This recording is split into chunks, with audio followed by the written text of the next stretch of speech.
RIMS में स्वास्थ्य व्यवस्थाएं नहीं सुधर रही है। एक और मरीज को जीवन रक्षक दवा तक नहीं मिल रही है तो दूसरी ओर दलालों की चांदी कट रही है। कैसे इस रिपोर्ट में देखिए। आखिर कब सुधरेगी रिम्स में स्वास्थ्य व्यवस्था? मरीजों को जीवन रक्षक दवा भी नहीं मिल रही। 4 महीने से हेमोफीलिया के फैक्टर 9 की दवा नहीं। स्वास्थ्य मंत्री के निर्देश और हाई कोर्ट के फटकार के बाद भी रिम्स में स्वास्थ्य व्यवस्थाएं सुधरने का नाम नहीं ले रही। झारखंड के सबसे बड़े सरकारी अस्पताल में मरीजों को जीवन रक्षक दवा तक नहीं मिल रही। पिछले 4 महीने से हेमोफीलिया के फैक्टर 9 की दवा तक नहीं है। ऐसे में हेमोफीलिया पीड़ित बच्चे को लेकर परिजन दर दर भटकने को मजबूर है। हेमोफीलिया के मरीजों के प्रति रिम्स प्रबंधन की लापरवाही और उदासीनता लगातार देखने को मिल रही है। जैना मोड़ के बोकारो के रहने वाले एक दंपत्ति अपने हेमोफिलिक बच्चे को लेकर दर बदर भटकने को मजबूर हैं, क्योंकि पिछले करीब 4 महीने से राज्य के सबसे बड़े सरकारी अस्पताल रिम्स में हेमोफीलिया की जीवन रक्षक दवा फैक्टर 9 उपलब्ध नहीं है। वैसे में इन हेमोफिलिक मरीजों को कितनी परेशानियों का सामना करना पड़ रहा है। आप देखिए, एक दंपत्ति हैं जो कि बोकारो के रहने वाले हैं और इनका करीब 3.5 साल का जो बच्चा है वो रिम्स के शिशु विभाग में भर्ती है, लेकिन अब तक इस बच्चे को फैक्टर 9 की दवा नहीं दी गई और यही कारण है कि यह परिवार के लोग भटकने को मजबूर हैं। क्या हुआ है बच्चे को? हाथ में दर्द है, 3 दिन से सो नहीं रहा है। उसके यहाँ आए तो बोलते हैं कि फैक्टर नहीं है, सो एडमिट नहीं होगा। उसके बाद बहुत बोले तो बोले कि ठीक है एडमिट कर देते हैं, लेकिन प्लाज्मा चढ़ाएंगे। उसके बाद प्लाज्मा चढ़ा दिए, उसके बाद बोलते हैं जाइए आपको छुट्टी करा लीजिए, चाहे नहीं कराइए यहीं रहिए, जो करना वो करते रहिए आप। झारखंड का सबसे बड़ा 1 नंबर में आता है रांची रिम्स, उसके बावजूद भी यहाँ पे इतनी लापरवाह है। आखिर क्यों? यहाँ के क्या हेमोफीलिया के बच्चे वो लोग कैसे जीवित रहेंगे? माँ बाप तड़पते जाते हैं, बच्चे तड़पते जाते हैं अंदर से। इसका निदान होना चाहिए ना। भारत सरकार के तरफ से करोड़ों रुपए रिम्स को दिया जाता है। भारत सरकार की तरफ से करोड़ों रुपये दिया जाता है, फिर भी कोई उपाय नहीं होता। आखिर क्यों? इसका जवाबदेही कौन करेगा? हेमोफीलिया तो बच्चे करेंगे, आखिर वो सरकार ही करेगा ना। रिम्स प्रबंधन से परिजन सवाल पूछ रहे हैं, लेकिन मासूम की जिंदगी से खिलवाड़ करने वाले रिम्स प्रबंधक के पास जवाब तक नहीं है। कुछ दिन पहले हेमोफीलिया की दवा नहीं मिलने से बप्पी दास की मौत हो गई थी। संदर्भ में माननीय से लेकर निदेशक महोदय तक हमने लिखा है कि यथाशीघ्र फैक्टर 9 उपलब्ध कराया जाए, लेकिन मुझे समझ में नहीं आ रही है कि 14 से लेकर 22 तक कोई प्रॉब्लम नहीं हुआ, पिछले 3 महीना से क्यों समस्या हो रही है? फैक्टर 9 क्यों नहीं खरीदे जा रहे हैं या आवश्यकता अनुसार फैक्टर 7 क्यों नहीं खरीदा जा रहा है? मुझे हमेशा समझ में नहीं आ रही। कल भी इस संदर्भ में हमारी कुछ चिकित्सकों से बात हुई है कि भाई फैक्टर 9 मीटिंग में आप लोग क्यों नहीं बोलते हैं, क्यों नहीं खरीद रहे हैं, क्या प्रॉब्लम्स हैं? तो वो लोग बोलते हैं कि हम मैनेजमेंट से बात कर रहे हैं, लेकिन हमें समझ में नहीं आ रहा है कि क्यों नहीं खरीदा जा रहा है। आखिर तो कुछ भी तो कारण होना, नहीं खरीदना है वो भी सरकार स्पष्ट करे कि हमें नहीं खरीदना है, तो हम शायद न्यायालय का शरण लें। लेकिन इस तरह से अगर कोई रोगी मर जाता है आँख के सामने तो कितना बड़ा एक धब्बा लगता है कि राज्य का सबसे बड़ा संस्थान रिम्स है और रिम्स की स्थिति दिन प्रतिदिन उच्च कोटि की होनी चाहिए, लेकिन जो उपलब्ध चिकित्सा व्यवस्था उपलब्ध है उसमें ही अगर कमी होती जा रही है तो इससे बेहतर है कि हमें रिम्स को सदर अस्पताल की तरह समझना चाहिए। झारखंड के सबसे बड़े सरकारी अस्पताल में एक और मरीज और उसके परिजन जीवन रक्षक दवा के लिए भटक रहे हैं। दूसरी ओर रिम्स में दलालों की चांदी कट रही है। रिम्स के न्यूरोसर्जन विभाग में एक कर्मचारी पर शव देने के लिए 5,000 रुपए लेने का आरोप लगा है। हादसे में घायल सिमडेगा के हिरसाय गोंड को रिम्स में भर्ती कराया गया था, जहां इलाज के दौरान उसकी मौत हो गई, लेकिन रिम्स के कर्मचारी ने पैसे लेकर बिना पोस्टमार्टम कराए PIR केस को रफा दफा कर दिया। लेकिन अब परिजन डेथ सर्टिफिकेट के लिए दर दर भटक रहे हैं। राज्य के सबसे बड़े अस्पताल रिम्स अगर आपका कभी आना हुआ होगा तो जैसे ही आप रिम्स आएंगे आपको रिम्स के हर अलग जगह पर जो है वो इस तरह का एक सूचना पत्र देखने को मिलेगा, जिसमें दलालों से सावधान रहने के लिए जो है वो आपसे आग्रह किया जाएगा, आदेशानुसार जो है उपाधीक्षक रिम्स के द्वारा। लेकिन रिम्स के ही एक कर्मचारी ने एक ऐसा कारनामा किया है, एक अद्भुत कारनामा किया है जिसे सुनकर आप भी शायद बेचैन हो जाएंगे। आप देखिए, यह सिमडेगा से कुछ परिवार के लोग हैं जो कि रिम्स पहुंचे थे अपने मरीज का इलाज कराने के लिए, लेकिन रिम्स के ही एक कर्मचारी ने इनके मरीज को, यानी कि जो इनके मृत मरीज थे, उन्हें जिंदा कर दिया और इनसे 5,000 रुपए ठग लिए। क्या हुआ था? जी सर, हम तो नहीं थे, ये था, इसको बात करो। क्या हुआ था? बोला कि आप पोस्टमार्टम नहीं करूंगा बोला, इसलिए 5,000 रुपया लेकर निकाल दिया था। तो आपके मरीज का सड़क दुर्घटना हुआ था, वो PIR होता है, यानी पुलिस केस होता है, उसमें तो पोस्टमार्टम करना जरूरी होता है। होता है, लेकिन मैं उतना जानकारी नहीं था ना सर, अकेला था इसलिए। 5,000 रुपए कौन मांगा था? याद नहीं हो रहा है उसका, कौन है, अभी दिखाई नहीं दे रहा है। अब आप लोग यहाँ क्या कर रहे हैं? वो कागज मांगने के लिए, मृत्यु सर्टिफिकेट। मृत्यु सर्टिफिकेट के लिए आए। क्या बोले यहाँ के जो अधिकारी लोग हैं, साहब लोग? अभी तक कुछ नहीं बोला है सर, बोलता तो अभी तक काल से रात भर गुजरा, लेकिन अभी तक पूरा जांच किए, लेकिन जो व्यक्ति को पैसा दिया है उसको अभी तक नहीं मिला है। और हम लोग जांच कर रहे हैं अभी तक, लेकिन अभी तक नहीं मिला है। अब मिल जाएगा तो उसको हम फोटो खींच करके हम रख लेते, लेकिन अभी तक नहीं मिला है। रिम्स में व्यवस्थाएं बीमार हैं, लेकिन जिन पर व्यवस्थाओं को सुधारने का जिम्मा है वो शायद कुंभकर्णी की नींद में है, गरीब बेहाल हैं और रिम्स के हाकिम एनेस्थीसिया के नशे में लगता है बेहोश है। सिमडेगा के यह ग्रामीण है। ऐसे लोग जब रिम्स आते हैं तो हमेशा दलालों के चुंगल में फंस जाते हैं, और यही कारण है कि इनके डेड बॉडी को रिलीज करने के लिए रिम्स के कर्मचारी ने 5,000 रुपए आर्थिक रूप से कमजोर इन भोले भाले परिवार के लोगों से ठग लिया। लेकिन अब तक रिम्स के जो हाकिम हैं वो नींद में सोए हुए हैं, और पिछले 2 दिनों से यह परिवार रिम्स में भटक रहा है, चक्कर लगा रहा है, लेकिन अब तक इस परिवार के सदस्य को ना ही डेथ सर्टिफिकेट दिया गया और ना ही इस बात का पता लगाया जा सका कि आखिर रिम्स के किस कर्मचारी ने इन्हें अपना शिकार बनाया और इनके साथ ठगी की। सहयोगी कैश के साथ सत्यव्रत किरण, न्यूज़ 11 रांची।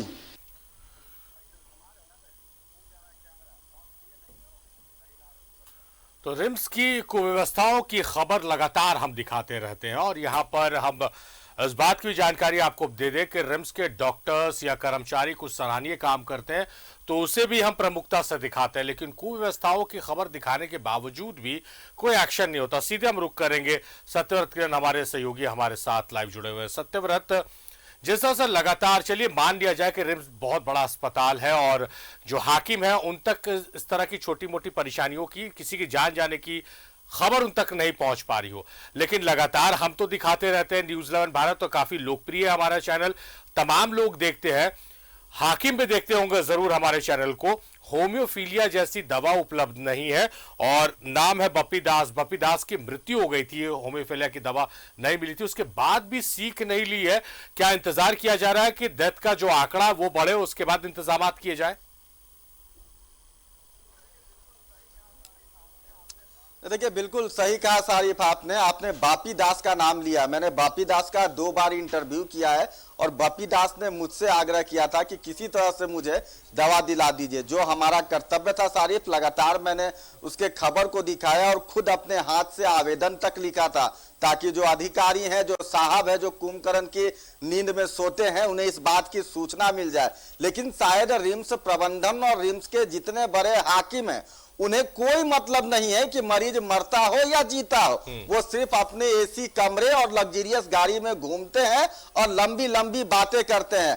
आप बताइए कि हेमोफीलिया का मरीज, जिसे पहले से ही जन्म से ही कई तरह के तकलीफों का सामना करना पड़ता है, भारत सरकार के द्वारा वैसे मरीजों के परेशानी को देखते हुए करोड़ों रुपए जो फंड है वो रिम्स प्रबंधन को दिए जाते हैं, ताकि किसी भी हेमोफीलिया के मरीज को जीवन रक्षक दवाई के लिए तरसना नहीं पड़े। अपने राज्य के कई सदर अस्पताल में जो है हेमोफीलिया सेंटर शुरुआत की गई है। आपको पता है सारिफ कि अपने राज्य में हेमोफीलिया, सिकल सेल एनीमिया के मरीजों की संख्या ज्यादा है, लेकिन फिर भी जो रिम्स प्रबंधन है उसकी उदासीनता देखिए कि बोकारो का रहने वाला एक बापी दास, जिसका पैर कट जाता है। डॉक्टर अपने स्तर से लगातार उसे बचाने की कोशिश करते हैं, लेकिन समय पर रिम्स प्रबंधन के द्वारा उसे फैक्टर 8 की दवा नहीं मिल पाती है और उसकी मौत हो जाती है। आप समझिए कि आखिर उसके मौत का जिम्मेवार कौन था। अभी भी रिम्स के अधिकारियों के पास बॉपी दास का जो वो आवेदन था जिसमें उसने फैक्टर 8 की दवा मांगी थी, वो अभी भी उनके टेबल पे पड़ा हुआ होगा। शायद अधिकारी के नींद से जग गए होंगे, तो उन्हें जरूर देखना चाहिए। आज का जो ताजा मामला आपने देखा सारिफ की, जैना मोड़ के बोकारो का रहने वाला एक 3.5 साल का बच्चा है जिसके हाथ में लगातार दर्द की समस्या हो रही थी। हेमोफीलिया का बच्चा है और उसे इलाज के लिए रिम्स लाया गया था। परिवार के जो सदस्य हैं, जो उस बच्चे की मां और पिता है, वो लगातार रिम्स के अधिकारियों के चक्कर लगा रहे हैं, उनसे मिन्नतें मांग रहे हैं कि उनके बच्चे को फैक्टर 9 की दवा दे दी जाए, लेकिन नहीं मिल पा रहा। पिछले 4 महीने से रिम्स में फैक्टर 9 की दवा नहीं है और आप समझिए कि अगर किसी हेमोफीलिया के मरीज को अचानक कैजुअलिटी होती है, किसी तरह की दुर्घटना होती है, तो आखिर उस मरीज को कैसे बचाया जाएगा। बॉपी दास के साथ जो घटना घटी, बॉपी दास की मौत हो गई, लेकिन बावजूद रिम्स प्रबंधन, रिम्स के जो हाकिम है, जो हुजूर हैं, उनकी नींद अब तक नहीं खुली। बच्चा जो है वो परेशान है, परिवार के सदस्य जो परेशान है। उसकी मां का इंटरव्यू आपने देखा होगा सारिफ की, बात करते करते बात कम और सिर्फ रो रही है, लेकिन उस मां के आंख का आंसू हमें दिख जाता है, झारखंड के लोगों को दिख जाता है, लेकिन रिम्स के हाकिम को नहीं दिखता। सारिफ। सत्यव्रत, ये अक्सर हम खबरें देखते हैं निजी अस्पतालों में जहां पर शव को बंधक बना लिया जाता है, हम खबरें दिखाते भी, उसका असर भी होता है। अब सरकारी अस्पतालों में भी ये अगर नजारा देखने को मिलेगा तो गरीब आखिर जाएगा कहां? वो तो इलाज के अभाव में दम तोड़ देगा, घर पर रहना वो ज्यादा बेहतर समझेगा, अपने मरीज को रखना बेहतर समझेगा।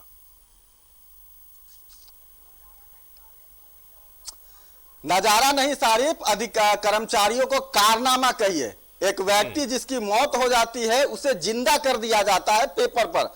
मैं आपको बता दूं कि जिस अधिकारी पर आरोप लगे हैं, अब तक उस कर्मचारी की जो है वो गिरफ्तारी नहीं हुई है, क्योंकि एक साहब जो कि मिस्टर इंडिया वाला घड़ी पहनते हैं और बटन दबाकर गायब है, रिम्स में आपको नहीं दिखेंगे। दूसरे साहब है जो कि जेड प्लस सुरक्षा के साथ घूमते हैं, लेकिन वो इवनिंग वॉक और मॉर्निंग वॉक करते हैं, उन्हें भी ऐसी समस्या नहीं दिखती है। सवाल यही है सारिफ कि मैं हर दिन रिम्स जाता हूं, मुझे ऐसी घटनाएं दिख जाती है, लोग हमारे पास आकर अपनी समस्या बताते हैं, लेकिन रिम्स के अधिकारियों को इन बात की खबर क्यों नहीं चल पाती है।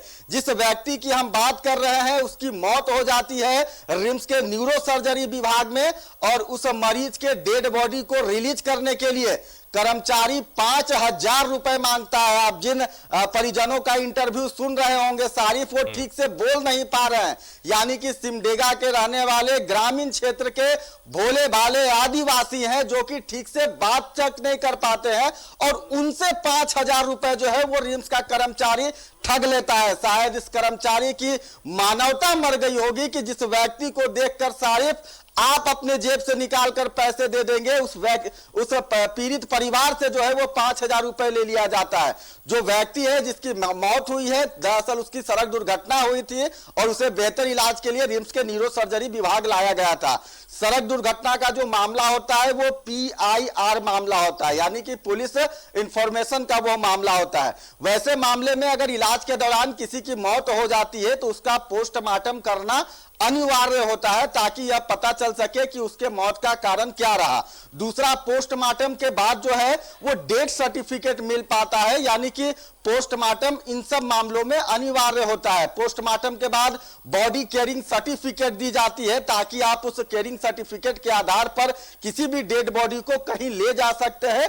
कोई भी रास्ते में आपसे जांच के दौरान पूछताछ नहीं होगी, क्योंकि कई बार होता है कि कोई अपराध को, घटना को अंजाम देने के बाद डेड बॉडी जो है वो अपराधी ले जाते हैं। वैसे में अस्पताल की तरफ से वो बॉडी केयरिंग सर्टिफिकेट दी जाती है ताकि आपसे कोई रास्ते में पूछताछ नहीं करे।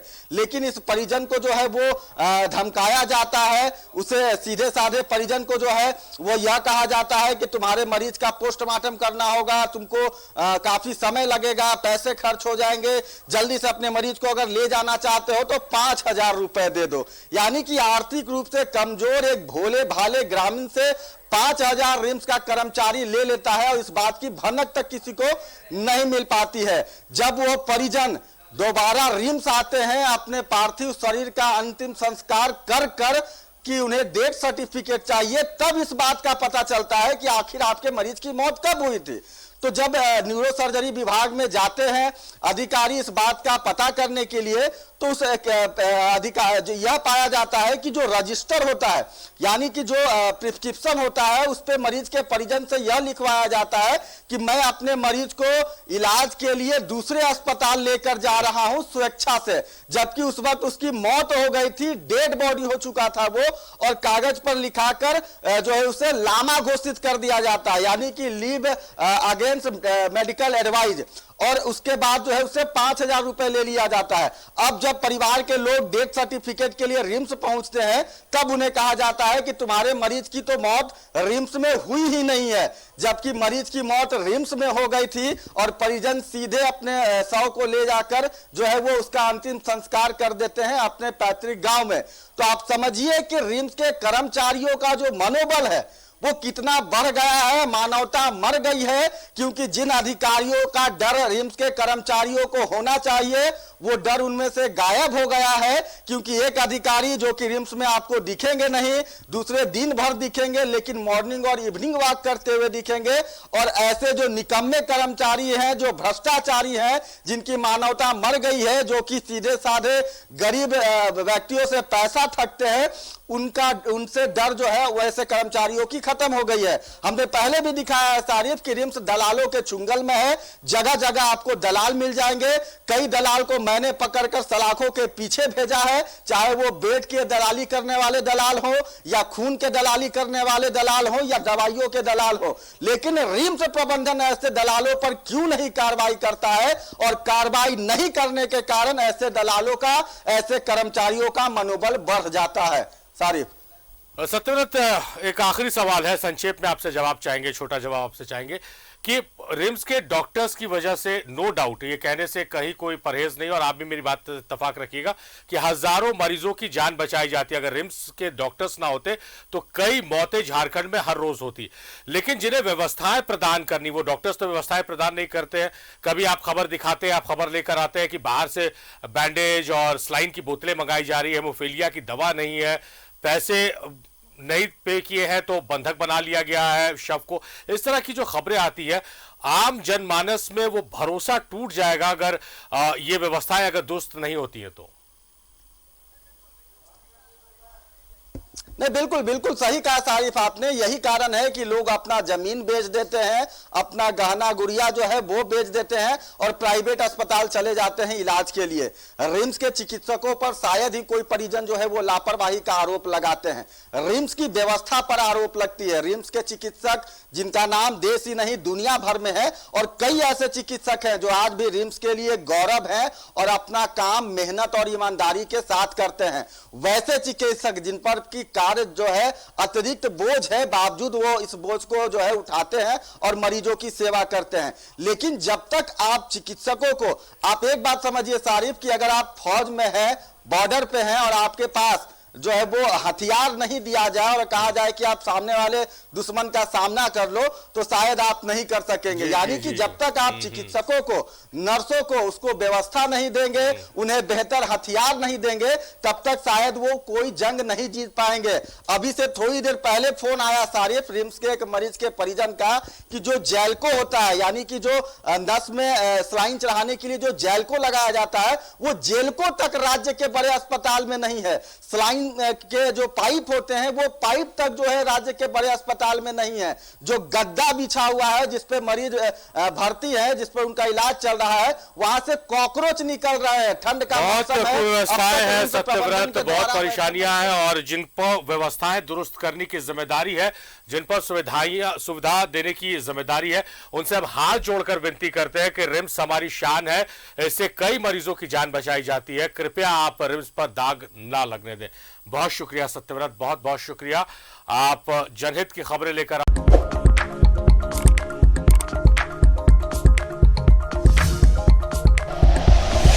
Like and share videos, subscribe करें हमारा चैनल और प्रेस करें बेल आइकॉन। न्यूज़ 11 भारत, सच है तो दिखेगा।